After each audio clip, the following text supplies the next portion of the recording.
Beaux-parents, sa femme passait son temps à faire de la gym avec son amant. Elle lui a froidement fait savoir que c'était ses parents qui étaient décédés, pas les siens. Puis, dans un accès de rage, elle a raccroché le téléphone. À ce moment-là, l'homme n'avait aucune envie de se lancer dans d'autres discussions futiles. Il a déclaré sans détour qu'il était temps de mettre fin à tout cela et de révéler la vérité. En réalité, tout avait commencé quelques jours plus tôt, lors de la fête organisée pour son 30e anniversaire.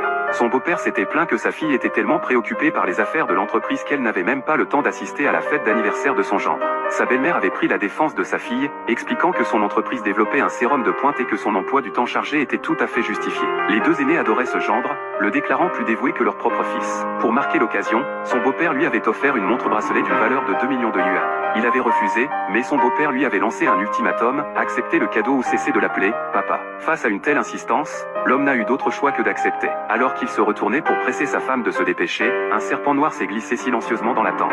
Dans la salle de sport, sa femme a répondu à son appel d'un air distrait. Peu intéressée par l'ascension ou son anniversaire, elle lui a plutôt reproché de rester à la maison à ne rien faire. Lorsqu'il a tenté de la raisonner, elle s'est emportée, reprochant à un homme soutenu par sa femme de n'avoir pas le droit de défier la volonté de ses parents. Elle raccrocha immédiatement, bloquant même son numéro. À son insu, ses parents venaient d'être mordus par un serpent venimeux et gisaient inconscients. À l'hôpital, son mari attendait anxieusement devant la salle d'opération. Un médecin au visage grave sortit et l'informa que le couple de personnes âgées avait été mordu par un serpent noir très venimeux, laissant leur chance de survie pratiquement nulle. Leur seul espoir résidait dans un sérum spécial appelé X. Par coïncidence, ce sérum avait été développé exclusivement par l'entreprise de sa femme. Le seul problème était qu'il ne leur restait que 30 minutes. L'homme a immédiatement essayé de contacter sa femme, mais il s'est aperçu qu'elle l'avait bloqué. Il a emprunté le téléphone du médecin pour la rappeler. La ligne a été connectée, mais c'est une autre voix masculine qui a répondu. L'amant affirmait qu'elle était en train de prendre un bain, le ton plein de mépris. Il se moqua de l'homme, qui avait vécu au crochet de sa femme pendant des années, déclarant qu'il se retrouverait bientôt sans rien. Le mari expliqua frénétiquement que ses beaux-parents avaient eu un accident de voiture et avaient besoin du sérum pour survivre.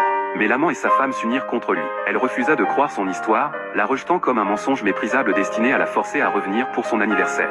Après tout, ses parents devaient être en route pour la Suisse. Malgré ses supplications désespérées pour prouver sa sincérité, elle raccrocha une fois de plus. Le temps s'écoulait inexorablement. Le médecin proposa une solution d'urgence, un médicament spécialisé pouvait ralentir les effets du venin, mais il coûtait la somme astronomique d'1 million de yuan. Se souvenant de la montre que son beau-père lui avait offerte, il téléphona immédiatement pour la récupérer. Il apprit que sa femme l'avait déjà prise, affirmant qu'elle avait l'intention de l'offrir à quelqu'un d'important. Il ouvrit son téléphone et vit une publication récente de sa femme sur les réseaux sociaux, la montre à 2 millions de yuan ornait fièrement le poignet de son amant. L'homme s'effondra complètement. Il sortit ses économies de 30 000 yuan, s'agenouilla devant le médecin et le supplia de soigner ses beaux-parents en premier. Ému par son dévouement filial, le médecin accepta le traitement et lui fit signer une notification d'état critique.